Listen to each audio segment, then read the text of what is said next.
This Road to Osaka series is powered by Mizuno. Hear from Reece Edwards, Rachel McGuinness and Julian Spence and other top Australian marathoners in their push to the Osaka Marathon on February 25. All right. Hello, everybody. How are you today? Hey, good. Welcome. We got Rachel here. Awesome. Rachel's back. Bye. 7:08. She left us hanging for a bit. Yeah. 8 minutes. I just said, fuck, I'm going to have to deal with Reece for an hour by myself again. We couldn't handle that again. No. How are you? Okay, been better, but nothing I can do now. Just pass the time. So. No updates or no anything you can sort of shed any light on for us around your injury or plans, anything like that? Not really any plans. The injury. So when I was last on 2 weeks ago, it was like almost feeling better, and I had a plan to get a repeat scan the week after. And actually, by the time I went into the scan, I was completely pain-free. So I was thinking, going into this scan, just like a checkbox exercise, but I was like, I'm pain-free. Thought I'd get back to running that day. And then I got out the scanner, and the radiographer said, actually, the radiologist will have a look at the scan for you straight away. So I was like, great. I walked into his office and he said, I take it you've been back running then? And I said, no. And he went, oh, well, it's got a lot worse. And I was like, oh, and it's progressed to a stress fracture, despite me not doing anything on it.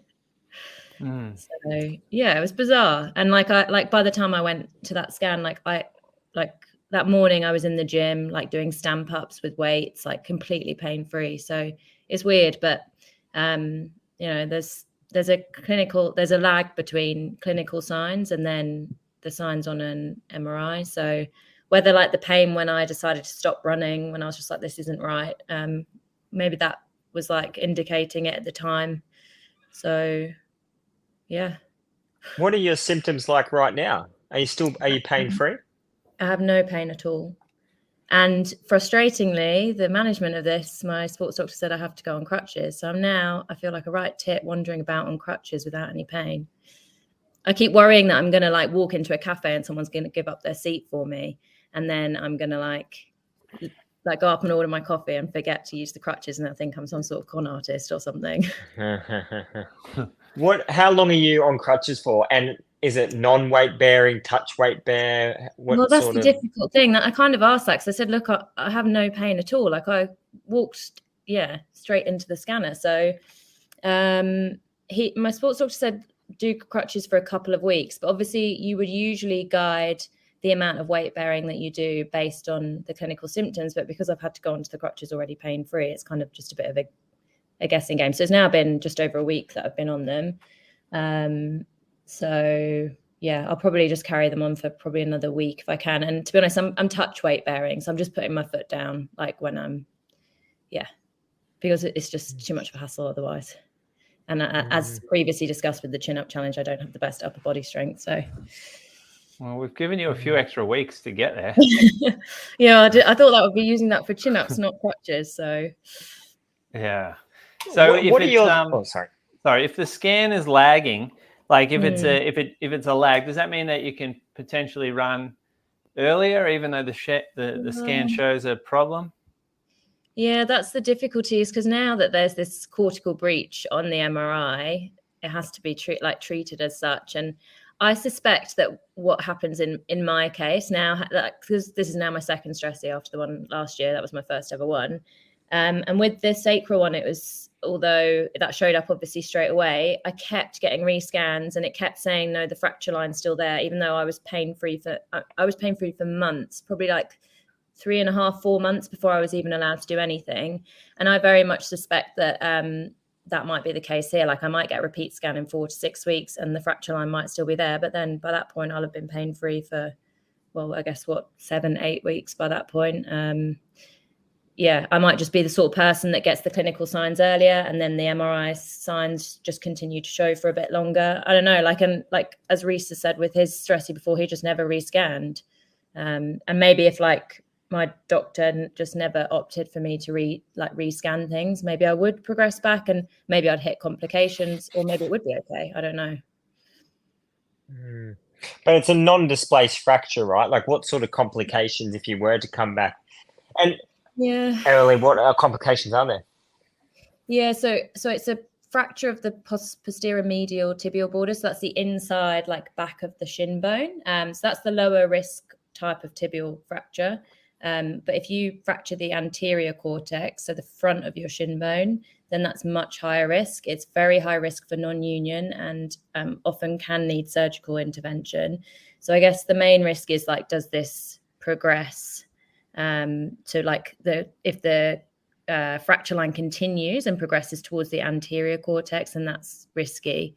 So that's kind of the main thing that we want to avoid. So, and like I've already rested like so much now anyway. Like I just have to like go a bit longer, and like I've now stopped it because I'm worried that the ellipticaling that I did over the last 6 weeks contributed to the tibial load. So I was still doing all my gym, all like ellipticaling every day. So I've essentially gone to like I'm as low weight bearing as I can. So just stationary bike and swimming now. Gee. Are you happy you got the scan? It's tricky. Like my sports, I said like, look at, because my physio was kind of 50-50. Do we rescan? Do we not? And he said, like, maybe if you're pain-free, we don't rescan, but like I'd booked one in just in case. So then I went ahead with it anyway. But my sports doctor said, oh, look, if you'd run on this, it probably would have made itself known quite quickly. So, but again, that doesn't maybe account for like if I am the sort of person that the scan is showing actually what I was feeling a few weeks ago, and maybe I'm already a few weeks further down the line. But say 4 weeks time, you're completely pain-free for the next 4 weeks. Will you absolutely scan again? That's what my doctor said to do. I'm now more kind of the feeling that maybe I shouldn't, because like I genuinely, I walked into this scanner thinking I'm going to be back running today. I'd planned for like mentally going into that scanner and them saying, no, look, it's just not quite there yet. You need maybe another 2 weeks off. But there was nothing in my mind that had like prepared me for or made me think of the possibility that actually this has progressed and gotten a lot worse. It's like when you were asking about my like mindset the other week, like this is just like completely complicated things even more. It's definitely been like very difficult to navigate all of this, and changing like everything, cross-training everything. Is the hardest part about the mindset, this is how I would picture it, is it didn't seem like you had kind of really started the big block. This kind of seemed to come out of nowhere. There's nothing that you could probably pinpoint and be like, I did a few training errors or this or that. Is that correct? Is that the scary part where it kind of just felt like it just spontaneously came on? I guess like in hindsight, you can always look back and maybe pinpoint a few things. Like my mileage had gotten back up to what I was doing pre my sacral injury. And like, I thought that we'd loaded that back up sensibly, but in hindsight, like I had 5 months of very little like weight bearing activity last year, like other than doing a bit of ellipticaling, that was like the most weight bearing activity I had. So during that period of time, generally my like bones weren't being loaded as much as they normally were. Even though I was doing the heavy gym stuff throughout that time, I wasn't getting that repetitive load that my bones would normally be used to, like having such a large break with an injury. So coming back in from any stress fracture, or even if you had a tendon injury that kept you out for a few months and like you didn't do anything in terms of repetitive bone loading, you're at higher risk in those kind of higher mileage like points of developing bone stress. Like as I'd mentioned it briefly before in one of the earlier episodes, that I was in low energy availability when I had the sacral stressy done, but I gained and that was unintentional. Like I've never restricted my eating. I just genuinely thought I was eating enough, and I found out that it wasn't. My metabolic rate was really suppressed at the time of that was last April. I spent 6 months, gained weight, lifting heavy. I improved my metabolic rate far beyond expected for my height and my weight, and this still happened. But I think it's a combination of multiple things, like takes a bit of time for your body to like come out of low energy availability. And even though I'd done that metabolically with my metabolic rate, there's still other effects that it would be having like longer term, and it can take up to a year apparently to like really start to equilibrate. Yeah. So and then I have a question that kind of is more for you, I guess, as well here, Julian, is what's your role in this scenario? Because I don't think I'm not a coach, so I don't understand this in regards of the coach-athlete relationship in how it's going right now, if you're happy to open up about this, and what's it going to look like going, say, forward throughout this recovery? Like, are you just sit back, Rachel does all the medical appointments, does her rehab, and then you come back into the game? Or how is your relationship through this right now?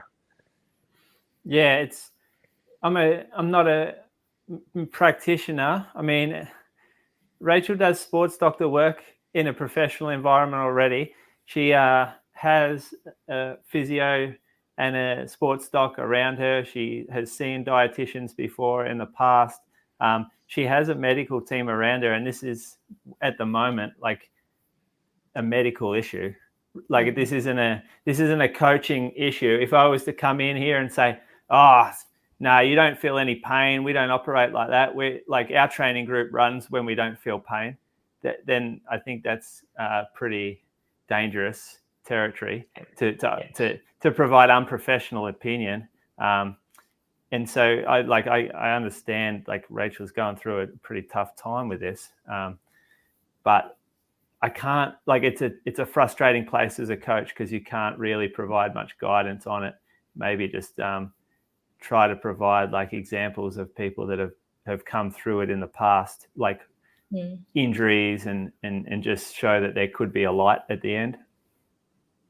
Yeah. And actually, I think it's a lot more common than maybe is spoken about. And like, it's not something that like I was sure that I wanted to like talk about publicly, but after like my sacral one, and then like after now that I've had like a second bone stress injury, I've had like a few people message me about stuff, and like so many people have been in low energy availability, and so many people have been in red S. Like it's a lot more common, and I think maybe not quite spoken about that much.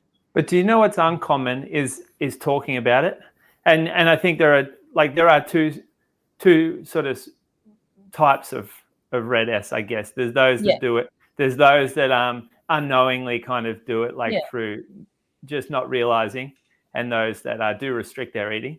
And so you're in the first, the former, and so it's probably a little bit more easier to talk about with your situation.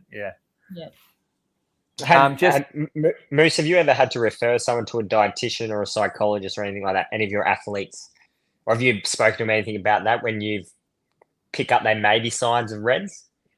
Yeah, I've definitely I've had conversations with athletes around that who have previous athletes, current athletes who have suffered from reds, and they do see both psychologists and dietitians.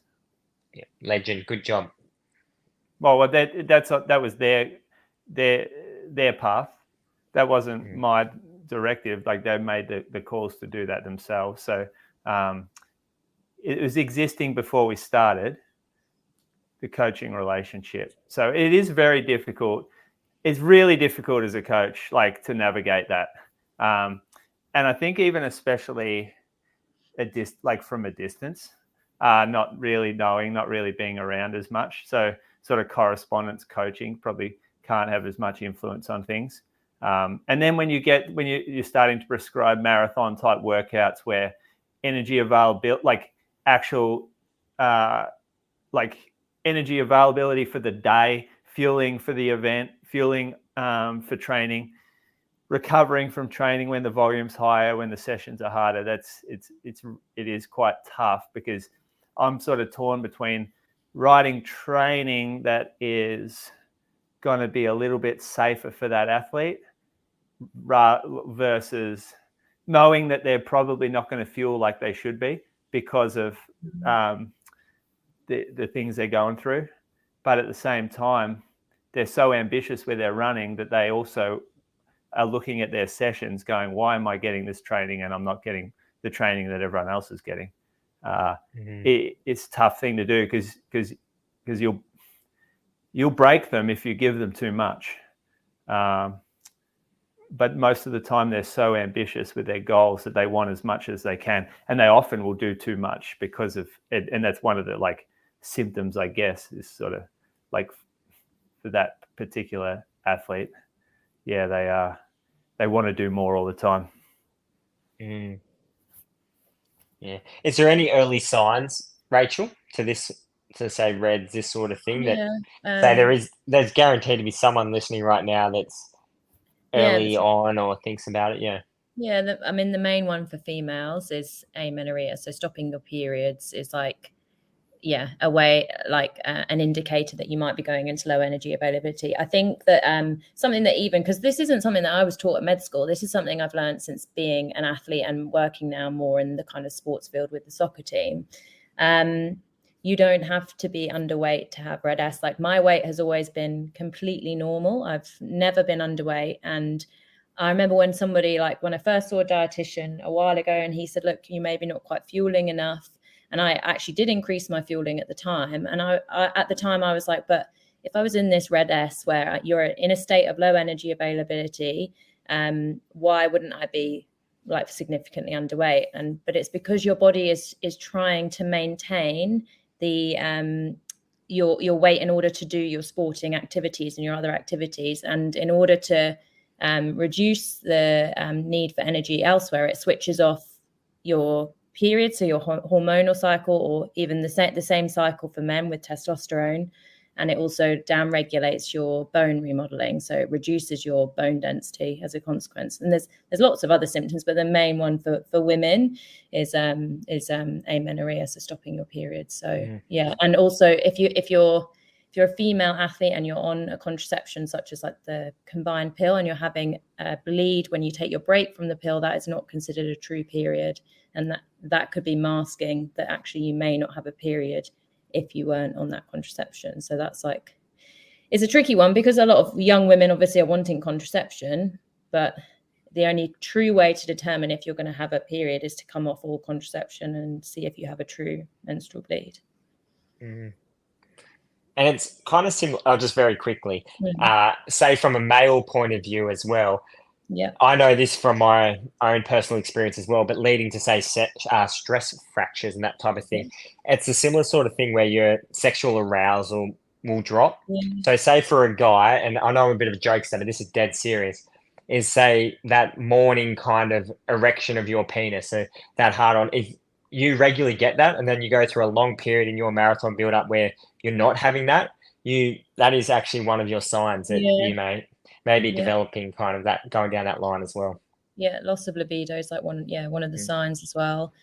Also, like brain fog is a really common sign. Like, now that I've like corrected it largely, obviously I'm still having effects, but I realized that this time last year I could see patients in the emergency department, then I'd sit down to write my notes, and sometimes I'd just be like, what was the last 15 minutes that I just spoke to this patient about? Like, I would just get this complete cloud of like completely losing focus of being able to like remember what I'd even discussed with them. And another one is sleep as well. People tend to have disrupted sleep, and it's often because you're waking up throughout the night because you're hungry or because your body needs fuel.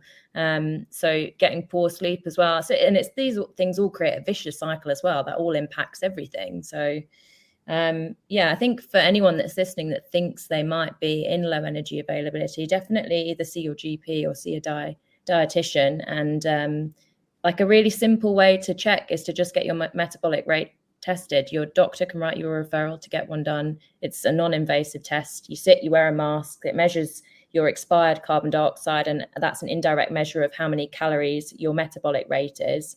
And like, so for someone that's my size, so like I'm 5'4", I'm about 55, 56 kilos. My metabolic rate is about 1,500 calories a day, and mine's now surplus. I'm at 1,700. And then that's how you figure out how many calories do I need in a day if I'm sedentary in bed and don't do anything at all. So then you multiply that by a factor according to your type of work. So if you work in like an active job, say you're a sports teacher, you probably need to multiply that by a factor of 0.4 or 0.5. So for my job, they said 0.3. So I had to do 2,300 calories every day if I'm not exercising. So that's quite a lot for like a woman, like usually of my size. So 2,300 calories, not including any of my exercise. So then if I run 25K that day, you add on all those calories plus calories if I walk to and from work. So yeah, it's a lot. Like there were days where like when I was trying to get out of this, I was eating in excess of sort of 3,000 calories every day. Yeah, it's really good how you put it like that. It's very rare to hear like the actual nuts and bolts of it, because a lot of people just say, oh, you're not eating enough or you're underfueled. But to understand it like that and to know that there's a test out there to look at, because I'd never really heard of that test before that you told me about that. And I thought that was really insightful. And one thing that my dietitian told me to like work out my calories from my exercise is like a rule of thumb is a calorie per kilo per kilometer. So that's like an easy way. So to think, you know, if you have 60 kilos and you're doing a 10K run, that's 600 extra calories you need to be taking. So like I would like, I don't know, like sometimes when you, particularly you, Reece, when you talk about your fueling, like I think about everything very systematically now. I work out roughly like how many extra calories across the week. I work out my mileage. I work out how many calories across the week I need. And then I roughly calculate that throughout the week. Like I'm constantly thinking about, am I getting enough? And then like, I don't know, if you think about it in the same way, it sounds like not. So do you have an app that you put your meals into to calculate calories? When I was seeing my dietitian, I was using an app that she was using to track, not every day because it's a bit too time consuming, but like maybe 2 or 3 days a week on the days that were my higher mileage days, I would just add up everything that I would have throughout the day. But like now that I've been doing it for a while, I roughly know like my usual breakfast, etc. I know roughly how many calories are in that, and like what snacks I need to have on top of that. Is it hard not to? Because it's good to know it all to hit the minimums, but does it feel? But do you also start to think, oh, gee, I've hit some maximums, or I've hit some high numbers today when you actually know the numbers? No, because for me, because I didn't know that I was in low energy availability before, where I was just eating to hunger before that original stressy happened. So I know that for me, if I'm hungry, that's like a really bad sign because I have to eat in excess of hunger. So if I've eaten like a lot more, that's like only going to be a good thing. Of course, if I continued that for ages and I ate like a lot more every day over a period of time, you would start to notice that by like gaining weight, and then you'd be able to adjust it back. But I think for me at the moment, it's a lot safer to overeat than to undereat. And how long of a period does someone be like in reds for before you start to see these longer term issues appear, like the bone density stuff? They say that even like a very short period of low energy availability for even just a few days to a week can lead to like bone resorption, and you don't even have to have low bone mineral density for that to happen. So yeah, wow, that kind of thinks you obviously start to think about your food a lot more when it's that serious. Yeah. So you're coming to Osaka still? Yeah, I need to, in a sort of state of to and fro with my partner where I'm like, I don't know whether I want to come or not. And obviously he's running and I want to come and support him. So I don't know what I've decided. You've got a holiday booked afterwards though. Yeah, surely you want to go on a holiday in Japan. Yeah. Anyway, it might be like a good distraction because be like probably when we get back would be about the time that I'd need to do the repeat scan. So it's just kind of like go away and then forget about it until then. Good spot to be though, Japan. Like on a holiday, go skiing even. You'd have some fun up there, I reckon. I'm too scared to ski now. Yeah. Just don't fall over. Yeah. All right. Well, hopefully we get you to Osaka because that would be good. And I know, out of interest, do you guys have a schedule for your Osaka trip? Do you know what's planned? Like, can you run us through what you guys are doing there? Do you know this better than me, Rachel? Surely. I can't remember all the days. Like there's one day we're going to the Mizuno HQ, like the Innovation Center, and doing like a tour of that. And there's one night where we're doing a Japanese cultural experience, is there? I think that might be the morning before the race, maybe. Yeah. So that must be Saturday. That's out next to the expo, I think. The HQ you go to, and it's at it's a massive building. Yeah. And then I think there's like a daily group run as well each day. Cool. You'd be the real show off there, I reckon, Reece. Oh, I'll be front pack. You just drag a few along. Cool. So cultural experience. It's like a dinner, I'm guessing. It's a dinner and like a tea or something. I can't remember. Yeah, they don't mind a drink. They don't mind a drink over there. I do remember it's a bit of a junket. A few executives love to get on a few late night whiskeys. Sunday, I'm more than happy to drink with any executives. Oh yeah. Sunday, I think you go to the Japanese dinner. All right. It's pretty cool, actually. They look after you. And then to the karaoke bar afterwards? Yeah. You're all about that, aren't you? No, Ridley is, but I'm happy to go along. Yeah, all right. We'll sort that out when we get there. I want to hear about your training this week, if that's okay. Yeah. We're going to start with your Monday. Yeah, so Monday, 16K, easy jogging. Tuesday, I worked down at our Brighton site. So I did a commute, so about a 11-kilometre jog. And then I met up with Ben Kelly and Al on the bike. And then I did 12 by 1K off 45 seconds. So that's on Tuesday after the big Sunday.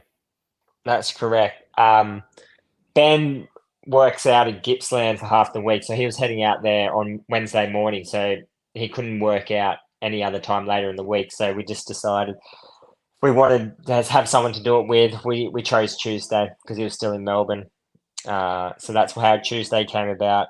But the session went really well. We kind of, first 6 we were aiming for around 3:05 pace, and then the last 6 we just kind of picked it up. I can't remember. How'd it feel? Like really good, like amazing, like better than I ever would have thought. Wow. Jeez, I didn't really notice any difference between having 45 seconds rest and doing more reps this week compared to previous. Like the first 6 at around 3:05 pace felt like ridiculously easy in a way. But then when I picked the pace up for the next 6, obviously I think the last 3 might have been 256-ish. That starts to burn, but no, went really, really well. So happy with that. Big Tuesday, 27 clicks on a Tuesday after what do you run, 36 or so on the Sunday? Yeah, Sunday before I would have run, I doubled. So I think I ended up doing like a 42K day that day. But my commute, so my warm-up in those 11 kilometers, I was on the phone doing like patient handovers and I was doing work calls and stuff. So stopping at roads, and I was running like 5:20 pace and just kind of semi-working and running. Well, you're talking to someone as you run. Yeah. I take fame. That's the only time I talk on my phone is when I'm running. No, that would be so annoying for the other person. You reckon? Yeah. Having someone running, and because you're puffing. I know, like, you might tell me that it's easy, but you were puffing at 5:20. You're still like... They seem to understand what I'm saying. that would be annoying to me. Most people sound impressed, so I'm going to keep doing it until someone calls me out on it. So you're getting paid during that time? No, that's after work. After work, you're still working though? Not getting paid for it? No, I'm not getting paid for it. It's just, I kind of work across sites, so I'm handing over patients to different physios and things like that. So it's just, I don't know, it's just something we do. It's fine. Rachel, I don't reckon doctors would ever work if they weren't getting paid. I've worked lots of hours of unpaid overtime. I was going to say every doctor in a hospital system works like non-paid. Why don't you just put an invoice in at the end for those hours? Well, I was once told by a consultant in the UK that if you're submitting overtime, it means that you're not managing your responsibilities appropriately. Yeah, we cop that as well. Yeah, the only time you should submit overtime is if someone has a cardiac arrest on the ward and you have to stay to deal with it. Everything else, you should time manage everything. Yes. So why are you doing this after work and not at work then? Is this me? Because for me, the people I'm handing over things to are also commuting home. So it's just, I don't know, it's just a habit. Don't like that. Yeah. Well, we have things go wrong. Had someone have a stroke on me in the gym. Well, not really? On me. It was another physio's patient, but yeah, we had to get over there. Yeah. So you have fun stuff like that happens. So then you just get caught behind for the day. I shouldn't say fun stuff. You have horrific things like that happen. Yeah. I can't imagine that's fun. No. All right. Yeah. And then, so Wednesday, 18K easy jog, Thursday, 19K easy jog, Friday, 14K easy jog. So because of the big Sunday, Tuesday, I took Wednesday to Friday very easy, just easy jogging. That gets us to Saturday session. Ridley was keen to do one more of these kind of 20K steady kind of fast jogging runs. So we did 20K fast jogging steady into 6 by 6 minutes with 90 seconds jog. And then I decided to add on 15 minutes after that. Just by yourself? No one wanted to do that? No one was interested in that. All right. Few things here. This probably doesn't bother you, but 40K 2 weeks before the race, it's not too much. I got 42K 1 week before. Not given what he's doing a week before. Yeah, that's okay. So someone like Dave, he ran 40Ks on the Sunday. I didn't do that. Yep. So not saying that that's an example, but no, I don't think so. I don't think it was too much. So you're telling me Dave did this workout and then ran 40Ks the next day? Correct. All right. Yeah. All right. Tell us about this workout then. Yep. So 20K, I think we averaged 3:59. We kind of just at the turnaround point, we gradually built it up. And then when we get back, we changed shoes quickly and we did 6 by 6 minutes. They were, where's my splits? We've hit them. They were kind of hoping to run them around 3:08 to 3:10 pace. So I think we've gone, in the first one, we've gone 3:07 pace. Second one, 3:05. Third, 3:05. Fourth, 3:06. Fifth, 3:04. Sixth, 3:04. Marathon I was pace. kind of, well, I don't know. I was kind of starting just, 1 or 2 seconds behind and just, so yeah.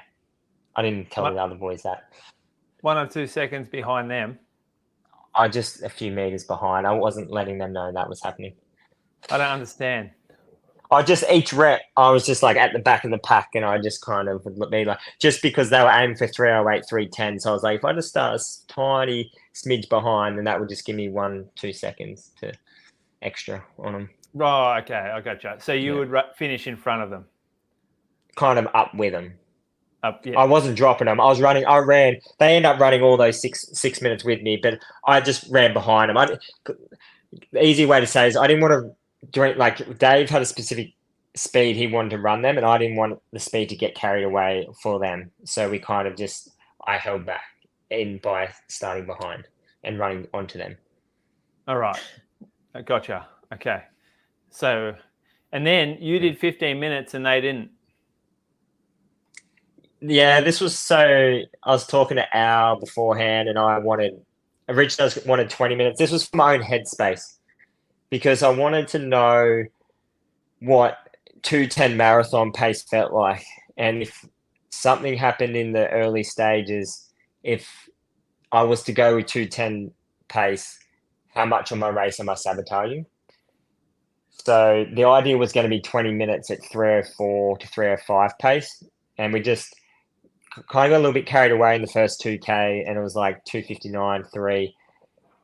And it just felt like this is stupid. Like if I slow down to 3:05 pace now, I'm going to run the last 14 minutes in 3:08, just like I was doing the 6 minutes. It's going to feel easy. So you didn't want that. Yeah. Yeah, it didn't. It felt like I got what I wanted out of it. Like I would have just been overreaching. So I just ran 15 minutes, averaged 3:02s in it. It made me think that like 3:02 or 3 pace, like 2:06 to 2:08 pace is definitely well and truly out of my reach. 2:10 pace is probably very much like would be super suffering, but it makes me feel like if the race goes the right way, I can definitely, give my PB a crack. Interesting. Like this, everyone looks at training as physical, but there's a lot you can get from like mental outcomes from training. I did that. Psychological, maybe. Yeah, I did that mentally because we've been running a lot of our reps have been faster reps this block. I haven't actually spent much time around marathon pace at a prolonged effort. And unfortunately, that was actually faster than what I wanted. But and puts me in a good mind space of like, if I feel like I'm overreaching at the start of Osaka, I'm way too high up in the pack. Like I will probably, there's a chance I'll be in the 2:08 group if I feel like I'm overreaching. So I just need to realize that me even feeling relaxed may well and truly still be like a 2:11 or something like that. Whoa. Good job. That was cool. That was you running 2:08 pace. Yeah. How those fireworks just come? Is someone listening to this and doing stuff behind? That was real interesting. Okay. That is a very good workout. You are fit. That was only Saturday. Yeah. Then I just jogged something that afternoon. I can't remember what it was. Where are we? I jogged 8K that afternoon, and then Sunday jogged 16 in the morning, and then I did 10K jogging in the afternoon. I just threw some 30-second hill strides into that jog just to help my form. Good one. 170 Ks, mostly singles. Yep. All singles during the week. It's looking good for you, I reckon. Gee, a bit of fan mail come in last week for you. What sort of fan mail? Well, a lot of it was like, it's just great to hear like you got such a dumb bloke on, and and he's learning a lot. You can just tell that he's learning a lot through the episodes. So it's like that Christian, that Norwegian bloke. I got called out by him, right? That I'm wasting my time. You're wasting your time running. Is that what he said? He said, what did they say? They were telling me right at the beginning of our session on Saturday, Al goes, you got called out on the other podcast. Apparently, you're wasting your talent. You don't know how to train. And I was like, kind of put a bit of fire under my my belly. But then at the same time, because I'm like, I don't know what would I change? Like, if a brand came and gave me a significant amount of money where I could go spend time at altitude, yeah, of course you would do that. But like, when you've got a young family now, full time. Yeah, there's always things you can change in your training. I don't know what I'd do, but I honestly don't. I probably am lost now. Probably do. It is probably time to start working towards a coach, but I just haven't found a coach that really believes in my two things that I believe in, so it's hard. Chriso does. Chriso really believes in it. No, I don't think so. Chriso believes in your talent. That's what he believes in. Big fan there. Yeah. Good one. Look, we have a guest coming in early tonight. Before we bring her in, your week done. Rachel, you don't even know about this guest because you were a late starter tonight. But I'm not going to do my week. I'm going to do this next thing. The Mizuno Wave Sky 7 is a high cushion daily trainer that provides runners with a smooth underfoot feeling. As other trainers become stiffer and more aggressive underfoot, the Wave Sky 7's traditional geometry provides runners with a soft and protective ride suited for all your easy jogging through the week. Geez, I can't even read my daughter's books without messing a word up, and I just rolled like 100 words in a row there. Yeah, nice. That's my work shoe and my commute shoe. It's good shoe. Is it? Yeah. I work all day in that, and then I run home in it. Is that you go to the pub shoe? What was that? You wear your shoes that you do like a shift in and then run home in them? Yeah. Oh, I put that is. I put 100K a week in a pair of those Wave Sky 7s. I'd worry about compressing the foam too much during a shift. Nah, that's all bloody retail bullshit stuff that they're just trying to make you buy more shoes, Rachel. There's rotations and compressed foam and all this sort of it's marketing. People like Moose trying to make more money. Oh, imagine doing that. Shoe rotations. You don't need 2 pairs, you need 5 now. Smash your shoe all day, and then you have to run 20K on concrete home. Oh, no thanks. Yeah, well, the Mizuno Wave Sky 7 can do that. Can handle it, yeah. All right, here's our guest. Welcome, Gemma Maney. Put the balloons up again. Right. Yeah, I don't know how that happened. Hello, Gemma. Oh, you're on mute, Gemma, or you might have to plug your There you go. You're off mute. No, you're not. I can't hear you. All right. In the meantime, I'm going to say that you've got 2. Gemma, I'll do a bit of an intro. She ran at Melbourne Marathon in her debut last year. She ran 2:35.25, and that's a winning time. She won $20,000 there, Reece, same as you. Yeah, that's phenomenal. You are like, imagine that, Rachel, winning 20 grand at a race. Yeah. Hey, Gemma, can I hear you yet? Or how about I remove you and then we add you back in? There you go. We'll try it. It's going to be interesting to know if Gemma's spent her $20,000. Oh, yeah. Mattress ain't seeing that. That's going in. Yeah. That's there you go. He's overheard you.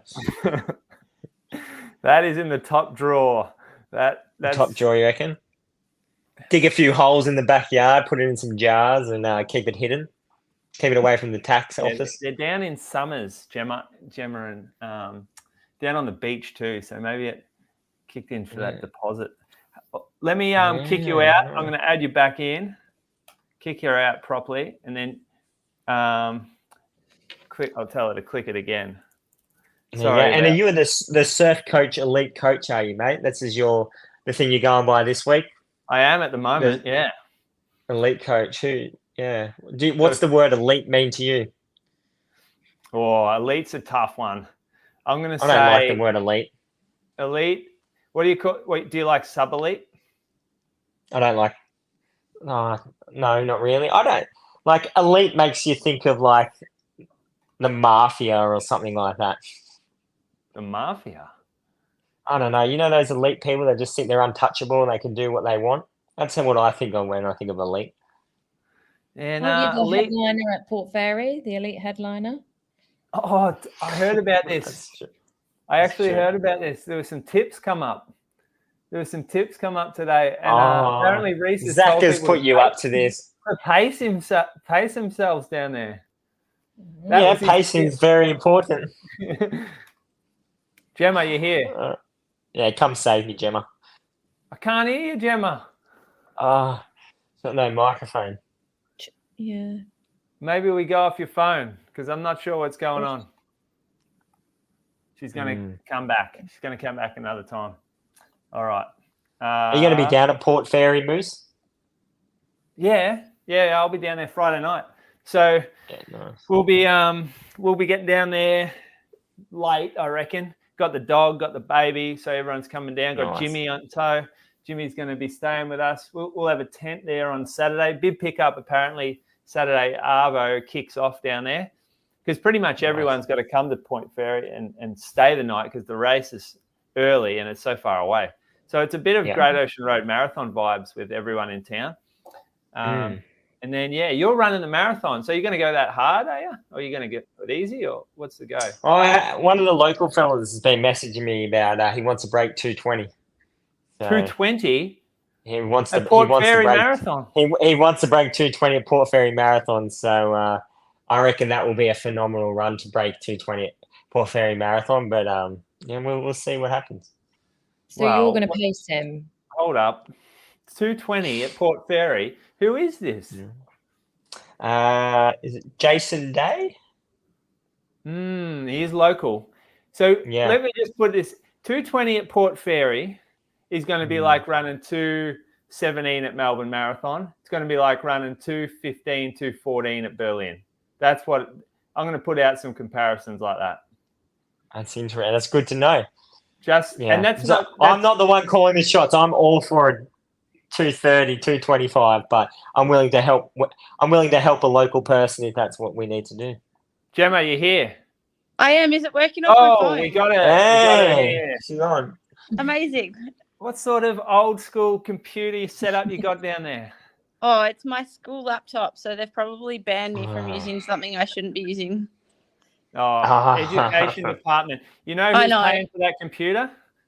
Me. Who? Me. No, me too. Rachel pay more money so it works. Welcome, Rachel. It'd be good to see Reece again. It'd bring back good memories. Winning Melbourne together. I didn't actually see Gemma the whole time. Oh, I said seeing Reece's face would bring back good memories.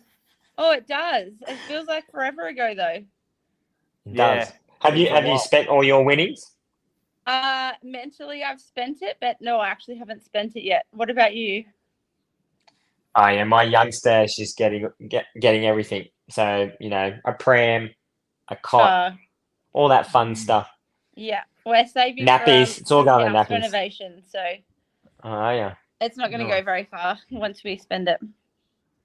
Yes, Osaka Marathon. This will be your second marathon, Gemma. It's a flat one. It's a fast one.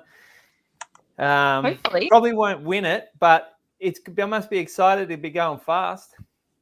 Yeah, I'm really excited to see what I can run like in a completely different environment. Have you organised your paces? No, unfortunately, unless we can find someone to miraculously babysit Ollie over in Japan. I'm out there on my own. I have someone for you. She's in this interview. Yes. I'll be on the sidelines. So. Oh no. What do you like with kids, Rachel? I'm actually pretty good. Like I'm the second eldest of 6 kids, so I have lots of younger siblings, and my mum's the eldest of 9, so I've got heaps and heaps of cousins. Oh, here we go. Here we go. It's a good resume. Perfect. Yeah. So you're bringing Matt. Now I've just got to break the news to Matt. Hey Matt, you're running a marathon in 2 weeks. No, I love this. This is it then. All right. So you'll buckle up on that 2:23 train then, Olympic spot. Oh goodness, I don't know about that. I'm not actually. I haven't really locked in what time I sort of want to run. Obviously faster than Melbourne, somewhere between, gosh, I don't know, 2:30 to 2:35. But yeah, we'll see. Yeah, and how's training been going? It's hard to just judge with no races, and given it's my second marathon, I'm a bit naive with bit naive with where I'm at and how I'm going. So we'll see. You had more in the tank at Melbourne, didn't you? Like you. I did. Yeah, I finished feeling like I could have run a little bit faster. Yeah. Yeah, but I feel like this prep, it feels like it hasn't come as easy. So we'll see. How are you feeling like compared to Melbourne in terms of fitness level? Yeah, I think it's just different fitness. I think aerobically fitter, like stronger, but not as fast. So I think up to Melbourne, I did all the AV series, and yeah, just those races sort of get you faster. Like I was doing a lot more speed work. This time I've run high Ks. I guess the weather hasn't been as nice to train in. So yeah, sometimes I felt a bit more flat, but I've probably run some better long sessions. Yeah, but yeah, it's hard to know. Just it's all new to me, and I'm probably putting more pressure on myself this time, being more judgmental of myself and my sessions. Yeah, yeah, so I think I'm fit. I did a good session last Saturday, I think it was. Yeah, so now just hopefully taper and feel a bit fresher. Give us the numbers. What was this session? Oh, what was the session? Hang on.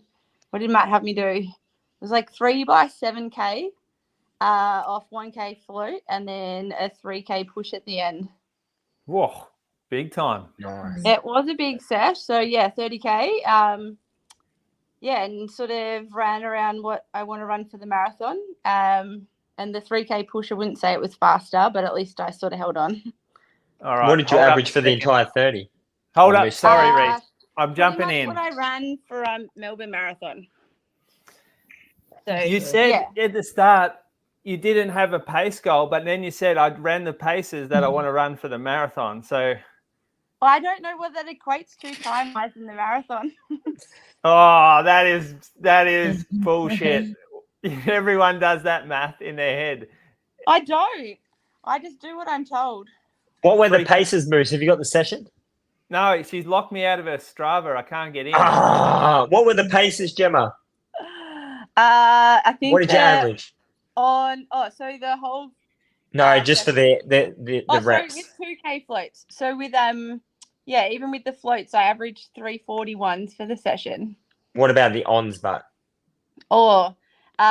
Roughly, I think 330 to 338ish.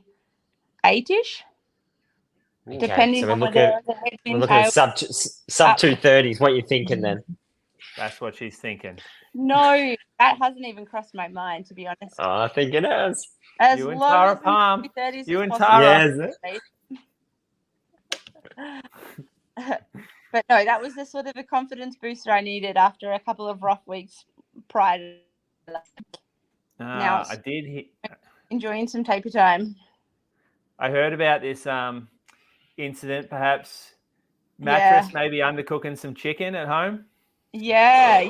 Well, I would blame him for giving me salmonella if he actually cooked dinner, but Oh. yeah, it was definitely That's a good burn. So that's a bad one, salmonella. Pardon? That's a bad one. Yeah. So coming off my biggest ever week, like I know it's not huge for some people, but for me 160 Ks I was pretty proud of. Came home and just everything I ate that afternoon just didn't sit well and was probably that way for a good week. So unintentional down week, but I guess no one's Mara prep ever goes perfectly. So better than in Japan. So you hit race weight early then? Yeah. Now it's more trying to put on a little bit of weight again. Not only that, though, you've got to mother 2 kids, right? Yeah, I know. I don't know which kid's harder to look after, seriously. Probably mattress. Yeah. No, I must say he was a godsend. I unfortunately got food poisoning again on Wednesday and I had to call him home from work. I couldn't mother that day. Oh, damn. So, all right. 2 weeks. You'll be on the up then, by the sounds of it. Yeah, hopefully a couple of good weeks of fueling and I'll be good to go. Talk us through I'm always interested in people's fueling strategies for the race because I think it's so varied. Listening to Tom DeCano, he was a host the other day on the main show and he barely takes anything.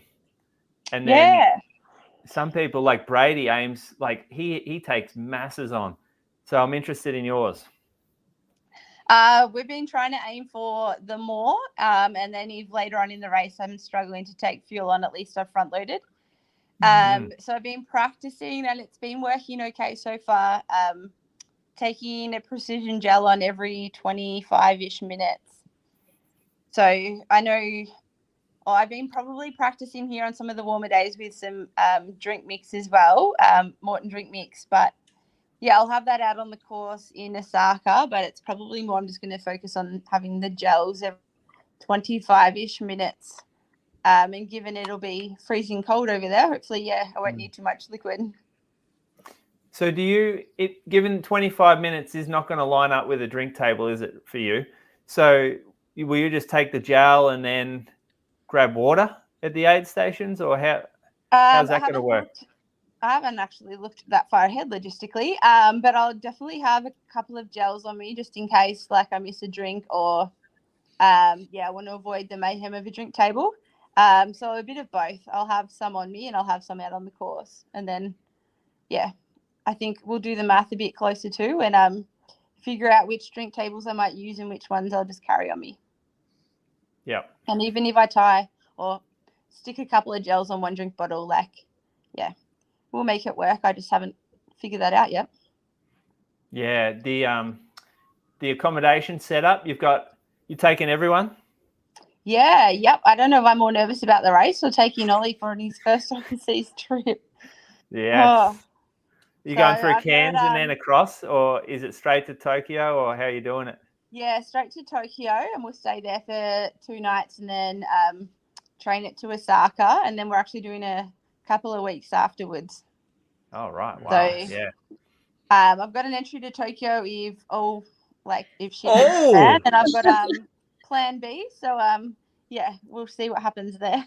Hopefully Lisa Waitman set up. Yeah. Yeah. But when will you play the plan B card? Pardon? When will you play the plan B card? Like, is it you're at the 30-kilometre mark? This isn't working for me. I'll use plan B. Pre-race. Given how my prep's gone, if I get COVID or something travelling over and I want a week to recover. Why did you go for Osaka over Tokyo then? Because I think I remember when I spoke to you before, you were like, that you hadn't heard back from Tokyo. So had you already booked your flights booked your stuff to Osaka? Like, why not just go Tokyo? Because you're ASICs, right? Yeah. It was more making use of the drinks tables and you don't get that line for a couple of hours and stuff. Yeah, okay. Yeah. I think logistically Osaka was just going to work better. Yeah. Yeah. Making use of, the elite area and a toilet and, drinks and. Okay. Yeah. Yeah. Holidaying with kids in Japan's heaps of fun. I've heard some horror stories. Just go back and listen to the episode of I don't think I want to. I think I just need to keep an open mind and pray that it's not going to be like your experience. No, you'll pull it off. You're better at it than I am, I'm sure. Oh, don't know about that. Tell you what, finding a hotel room in Japan that has a third bed or offers a porta cot has not been easy. Yeah. You'll be asleep at 7 p.m. lights out. Oh, every night. Every single night. Yep. You'll be lying on the couch or the bed with mattress, and you won't be tired at all. You'll be playing with your phones for 2 hours. You can't watch TV. You just got to sit in silence. And then you'll get up, and it'll be cold, and then every single restaurant, no kids chairs. You are grabbing something from a 7-Eleven. You eat that in your hotel room. Oh dear. Who can sit on my knee? You're probably much more tolerant than we are.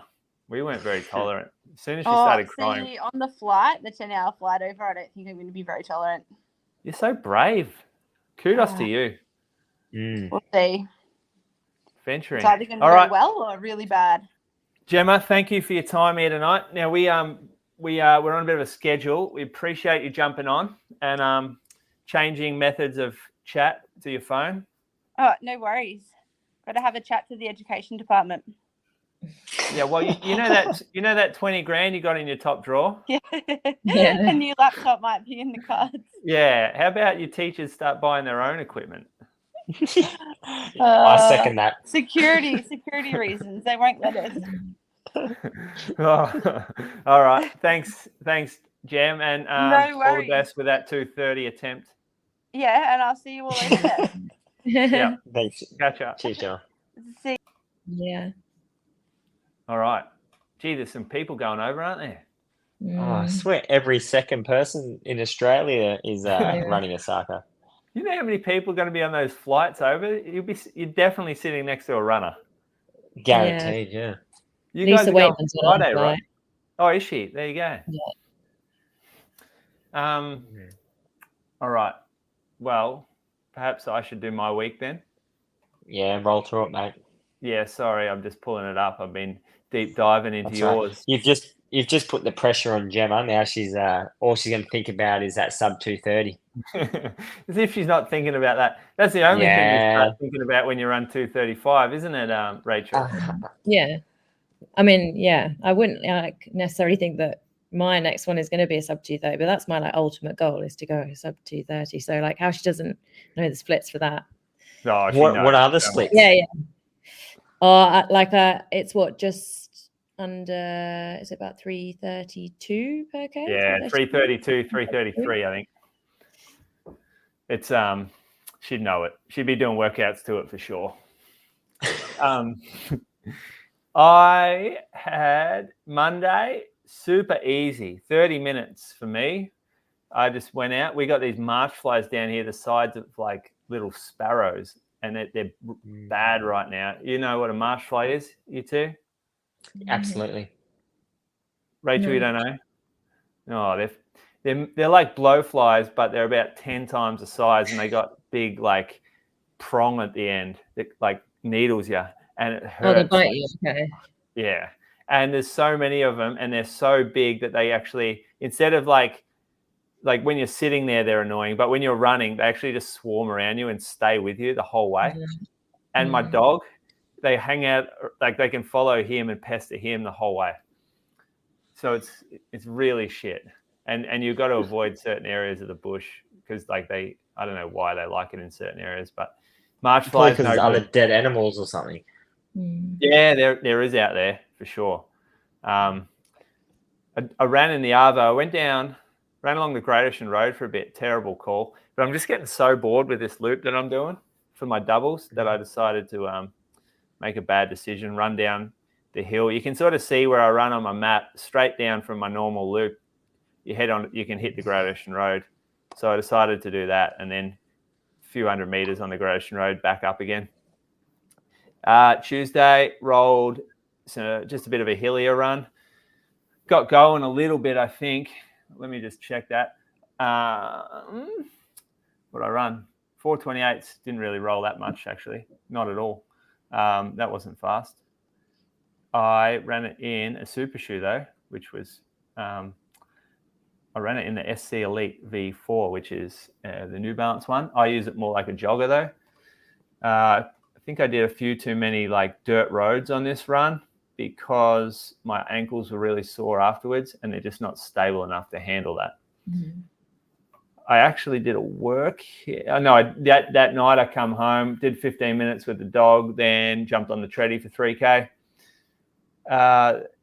Workout the next day. We went to the Ridge, Grossman's Ridge, we call it, did a 6-ish K warm-up, and then rolled into with what was a harder pace workout than normal. So we did 4 sets, 7 minutes at steady, 1 minute jog, 1 minute hard, 90 seconds jog. This was I ran this in the Saucony Endorphin Pro V4, which hasn't released yet. I just wanted to get a feel for it. Foot went numb real early because I put a heel raise in, but I also had a thick sock on, and there's just not enough room for my foot to breathe. The workout. Why are you putting a heel raise in? Have you got an Achilles issue or something? From my shin, it tends to go better with less range of motion. So I put in a. Bothering you? Yeah. Oh yeah. Oh, I thought you'd come out the other end of it. Yeah, all it takes is the day before I ran on real unstable dirt roads. And so it flared it up again. I manage it with anti-inflams, which gives me confidence that it's nothing too serious because I take 2 Voltarens and all of a sudden feels heaps better. So it's not a big deal. It just a bit annoying some days. And this one here, 7 minutes was supposed to be around threshold-ish half marathon pace, and the 1 minute probably around 5K effort, 5K pace. So went 3:07, jog, 2:50, jog, 3:05, jog, 2:52, jog, 3:04, jog, 3 minutes, 3:05, and then jog 2:51s. So it was actually quite fast paces for me because I don't normally run this fast. Started to hurt. What's made you do that? Oh, fitness, hopefully. Fitness allowed me to. That was what I was hoping, was doing it during the workout. I did, like, we're doing a lot of marathon pace work right now, so I wanted to throw something in that was faster, and is almost a bridge workout between Sunday and Sunday.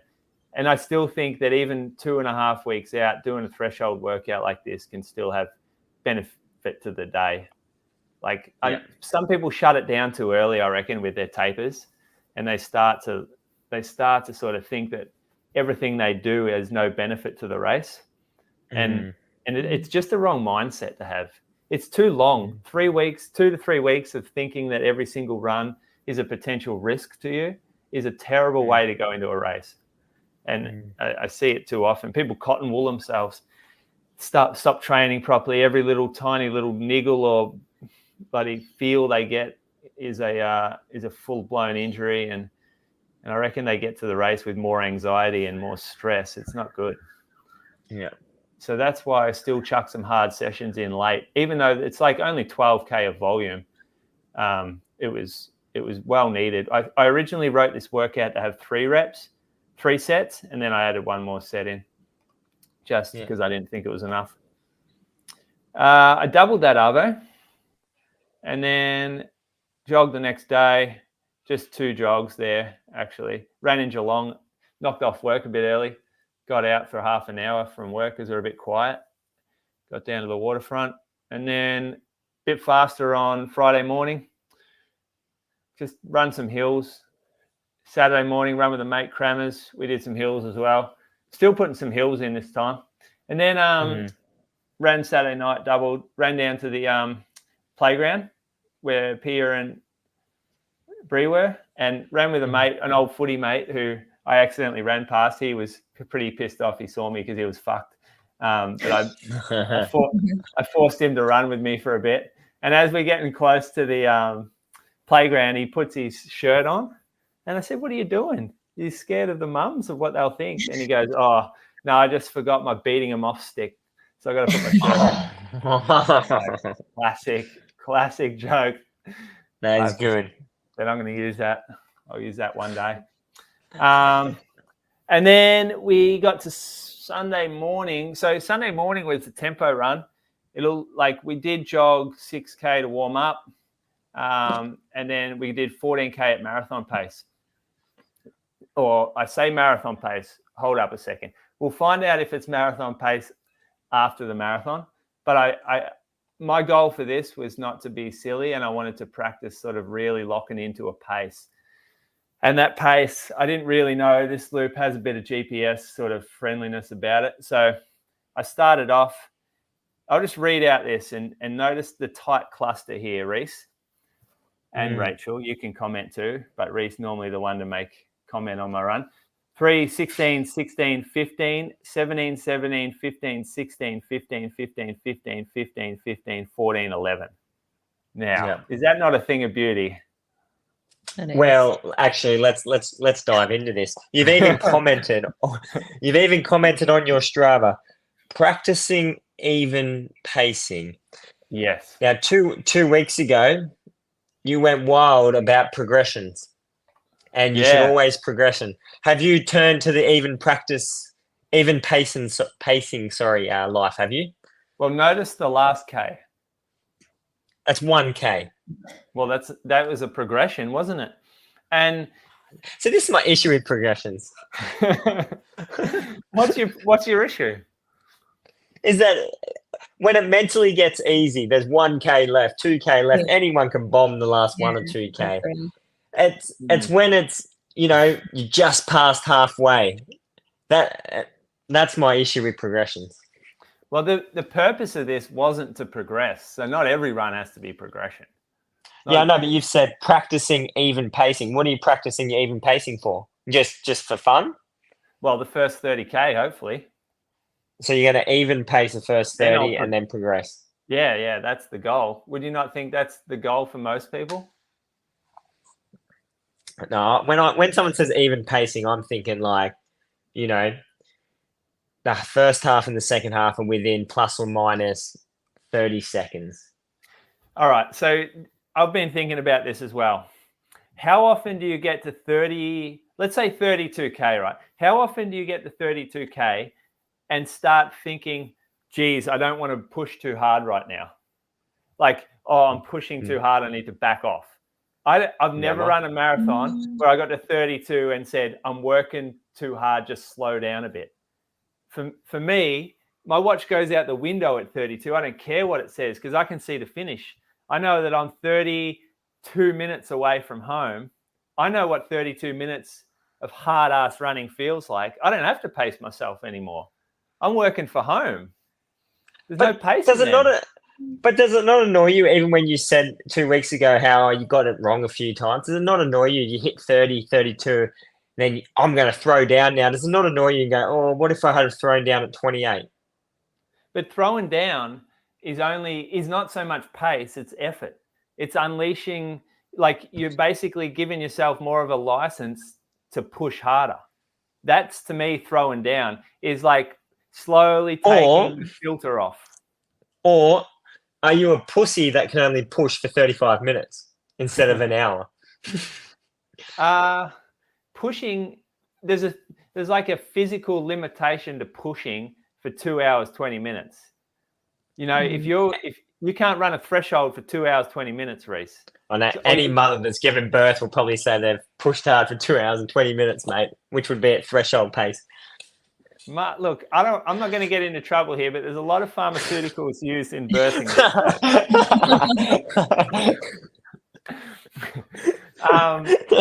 You're going to get in a lot of trouble for that. No, I've seen it. It's not good. That it's hard work, and it is a long period too. What's the longest labour you've been involved in? You probably knocked off for the night, did you, Rachel? You don't stay there the whole time. I've never worked in obstetrics, but I did when I was a med student. I delivered a couple of babies. But yeah, some labours would be like days, like over 24 hours. Yeah, that's insane. Yeah. But that's pain, right? That's not like blood lactate. Yeah. So what's your limit then for pushing in a marathon then? So you're saying 35 minutes is kind of where your head's at? No. Some races will feel harder earlier. I'm saying it's sustainable to get the pacing right for the first 30K. Too many surges. If you're running borderline what you think you can run, and then you throw a few surges above that, chances are it's going to put you over the limit, and you won't be able to throw down for the last 12K, 32 minutes. So if I'm looking to get every ounce of my fitness out of myself in this race, then I need to pace well for 30K. Otherwise, I'm going to butcher it, and it doesn't allow me to run faster. That last 12 will be like a shuffle in. No one wants that. Have you ever pushed for that last 10K and then crossed the finish and thought, actually, even though you might be at your limit of what you can push for that last 32 minutes, but you still felt like, oh, actually, I maybe could have run that first 32K a little bit quicker? Because everyone will only have like a certain limit of how much they can push for 30 minutes. And mine wouldn't be that much, I feel, because I'm not very good at that top end speed. When I'm really, really having to push, I'm better at just churning out the even kilometers.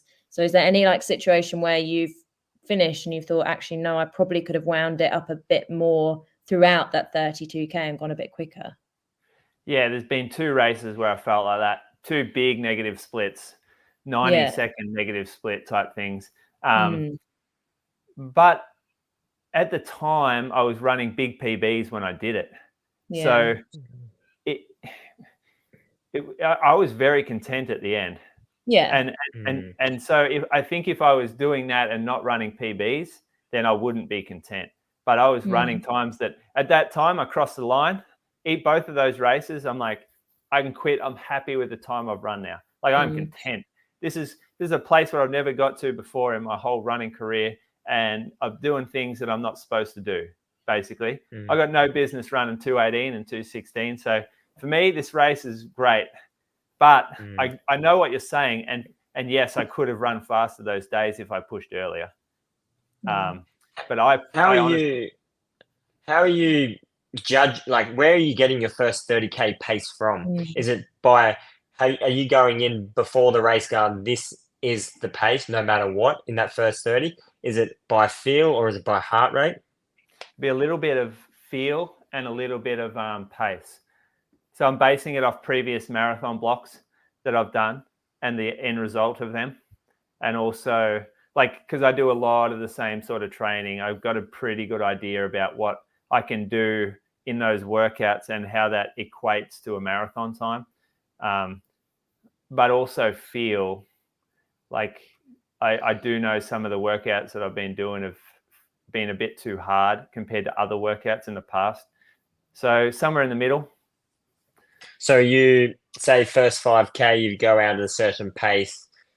Like, have you got a range? Is it a 5-second range? Like, is it 3:15s to 3:20s? And if you go 3:15s and it feels too much, do you pull back or vice versa? Or pretty much that. I reckon 3:20s is fine for me for the first 5. It'll also depend what's happen around. Like, I'm going to run to my own pace, but like, I'm sure there'll be others around that'll be at the similar sort of spot. So there'll be the women's. I think some of the women will look to run about 2:18 as well. And at Berlin, I actually really enjoyed just being in the women's area. I certainly wasn't in the pack. A lot of it, I was on the outskirts.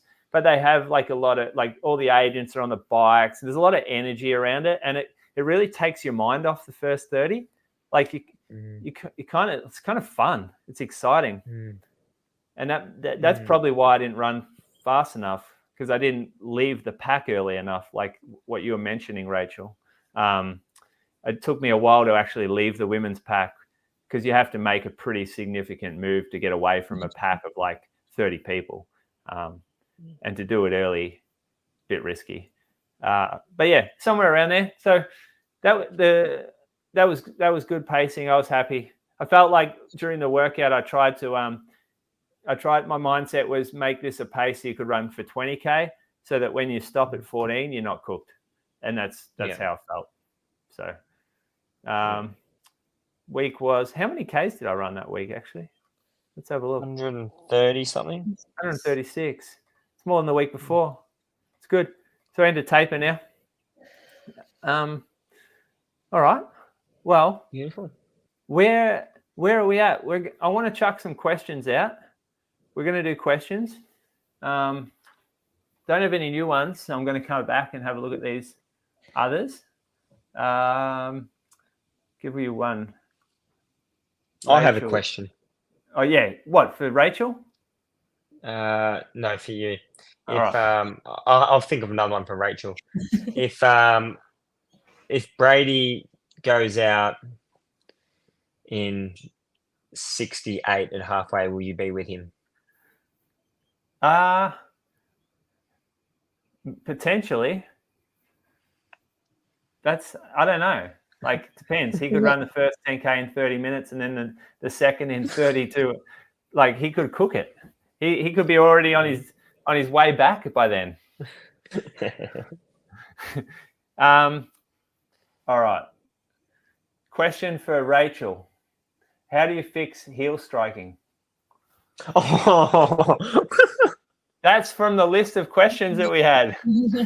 Stop overstriding. That's the answer. It's easy. You just don't do it, because I don't. Yeah, I don't know. Well, I don't know. Like, if you're a heel striker, do you think they overstride that sells shoes? Do you think it's something that someone should attempt to correct? No, not really. No, I don't think so. No, not unless it's causing like chronic injury.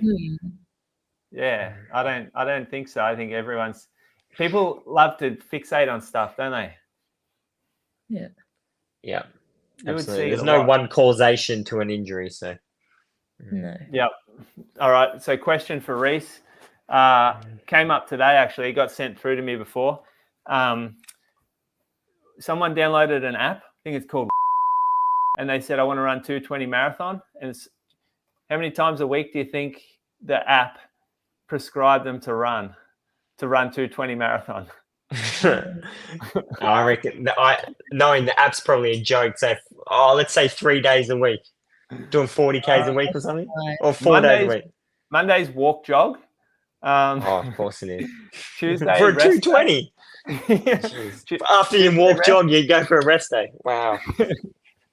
Wednesday's a light run. Thursday, rest day. Friday, interval. Saturday, moderate. Hopefully Sunday's long. I don't see the picture for Sunday, but the interval was 351 seconds of running 6 times with 180 seconds of walking. Has this app got a bug in it or something? Like this is. Can you imagine? This is ridiculous. Who's making money off this? This is a joke. Someone's making a lot of money off it. I think, it's pretty successful. Yeah. Is this big? Is it? I've never heard of this thing. This is a joke. I get ads for it on Instagram. I thought this was a genuine joke. No, it's a real app. There's a bunch. I've seen it before. The algorithm is flawed. Let me pop it up. It might be UK based because I've seen there's a few UK runners that are like associated with it. No, actually, it's not that app. Let me pull that back. Brady's going to have to look at that. What's the time here? 1:20. You can delete that. It's not that app. It's a different app. We've gone hard on the wrong app. Sorry, that app that Moose is talking about, it's a good app. Is it? Yeah. Go invest. Great coaching app. Back to all of that then. All right. Nah, damn it. It's probably best I don't have the name of this app, to be honest. We're getting a lot of trouble. It just sounds like something you put in that AI, like that what is it? Chat GPT or whatever it is now. All right. I've got one for you that's been bugging me all week. And this will be an interesting one to hear your thoughts. Parkrun. Now, there's a lot of conflict and debate and anger and all this sort of stuff going on right now because Parkrun has decided to remove all the race records and the past results and what else? Participation records. So they've removed all those from their website because they mentioned that it was intimidating new runners and it wasn't the sort of look that they were going for. Now, firstly, Rachel, you do see this? What were your immediate thoughts? And then after a week or so, what have you come back to? What have you landed on?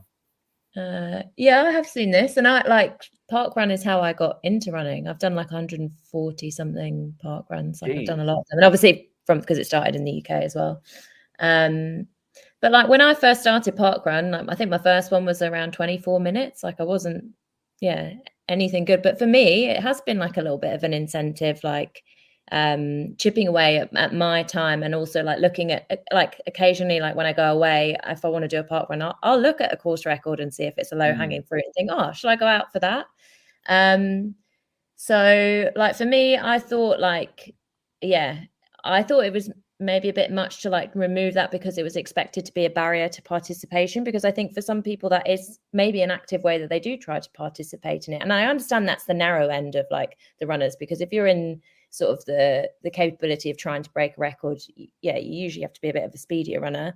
But also like I think for some people it might be nice, like because to come up as a first finisher, like if there's not any other speedy runners that day and you just happen to finish first, like I don't know, a couple of times I've been the first runner out of everyone, including guys and like everyone.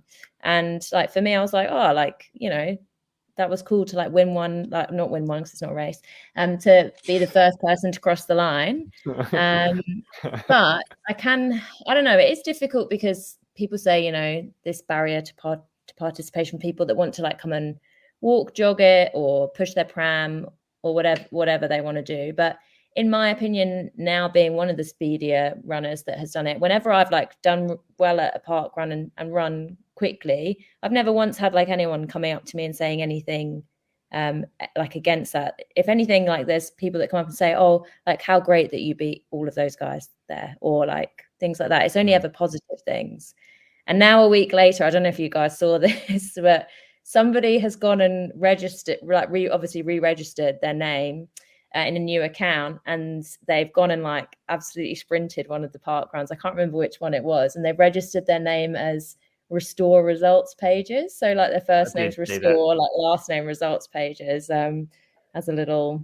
But how are they seeing that if they took the race results away? So they still list all the results and they still list the finishers in order, but like there's no longer like a list of the records on the page, and there's no longer like because there used to be a sub 20 women and I think a sub 17 men like section, and fastest 500 finishers, numbers of first finishes like per part. Right. That's a all lot been of wiped. stats and stuff. Yeah. Okay. Right. Reece, have you ever done a park run? Man, I've done over 50. Really?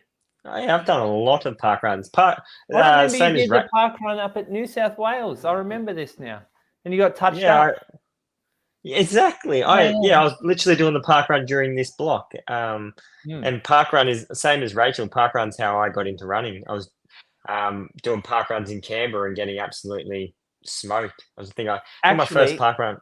Croaks said in the message group, he said, I remember seeing Reece come down to do park runs down wherever he went to do park run. And he looked at you and thought, how is a bloke who runs this well so slow? Yeah, because I think I was running like 1830s or 1840s, which I was pumped for at the time. You looked amazing doing it. Yeah, because I guess your gait doesn't, like your actual running form doesn't change, right? So, yeah, I did cop that a fair bit early on when people are like, oh, geez, you look like a nice runner. But that's not really the compliment you want, right? It's like, that's kind of the backhanded compliment. So, yeah, park run's how I got into it. But my opinion on it, like my brother still regularly does park runs. He did one on the weekend. He lives in Brisbane. I think he runs about 25 minutes, and he had no idea these changes had come in. Absolutely no idea. I think he couldn't care less. The top echelon, I think, of people who have records and that kind of thing are the ones that are most affected by it, you'd say.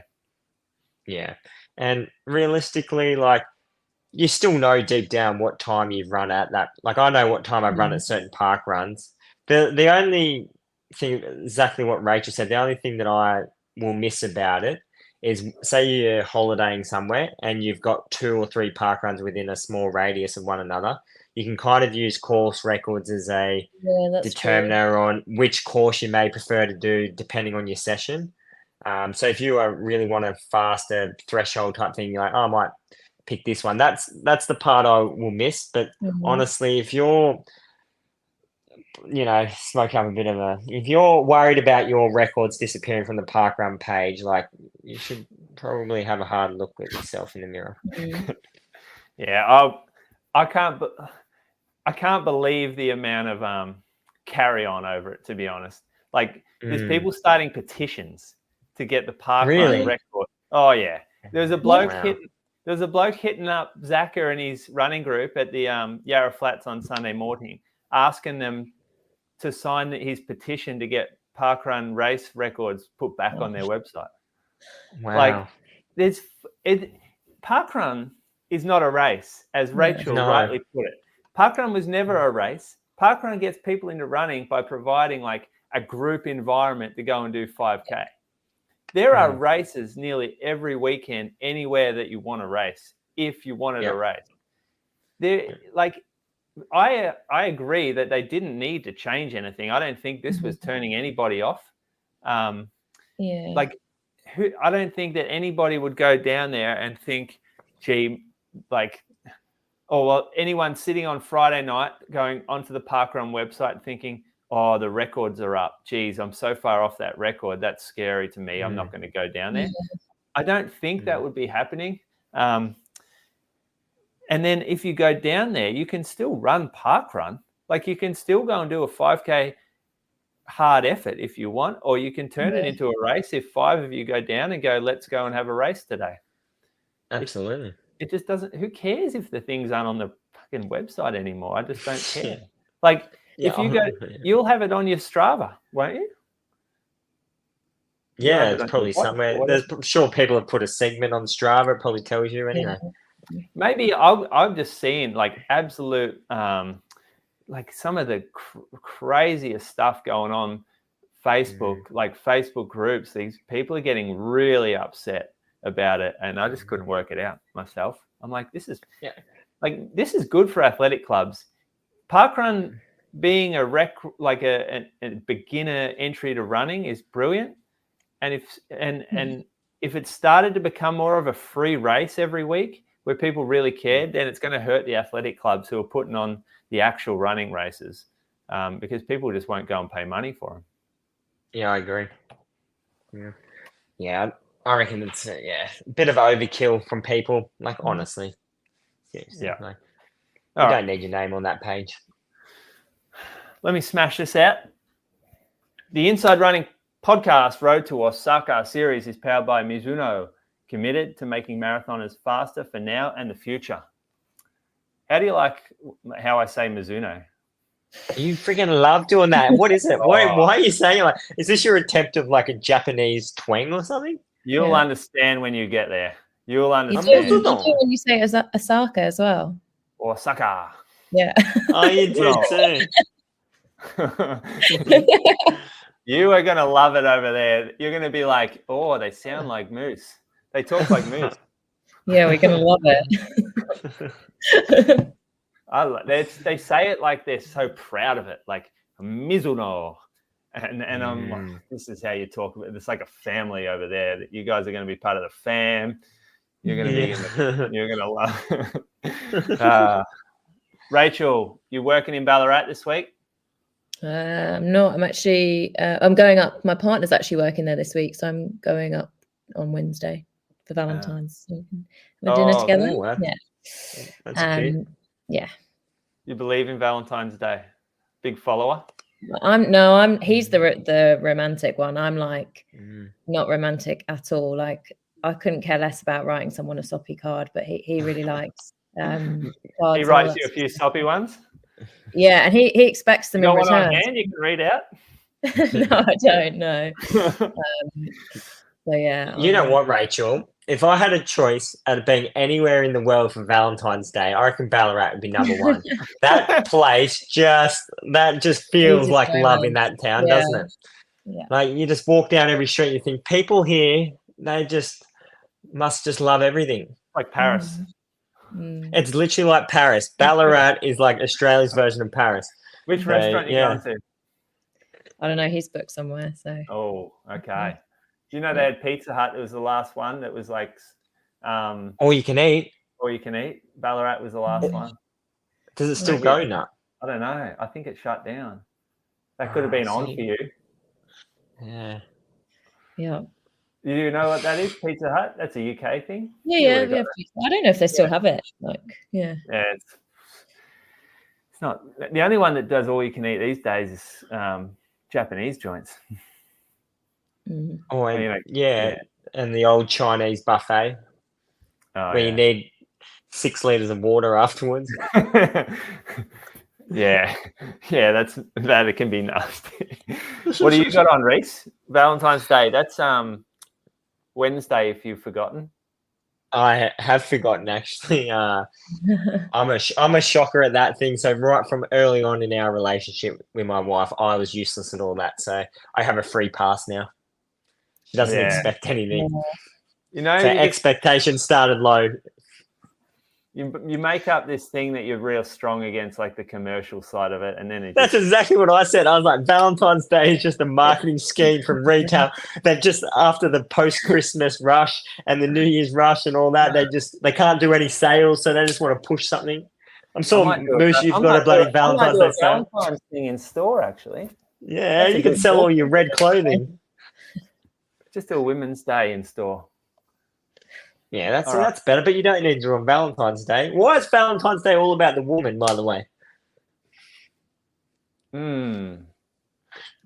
Why is it, Rachel? Give us an answer, please. Well, it's not.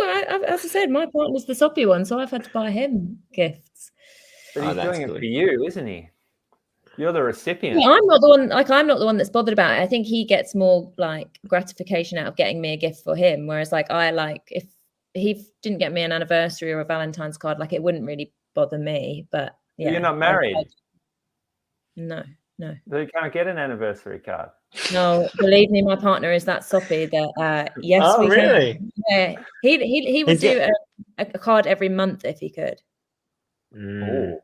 Yeah, he's a real, Really? He's going to be in Osaka. This could be interesting. Maybe, I mean, if he wants to buy a gift every month, we have a new online store, actually.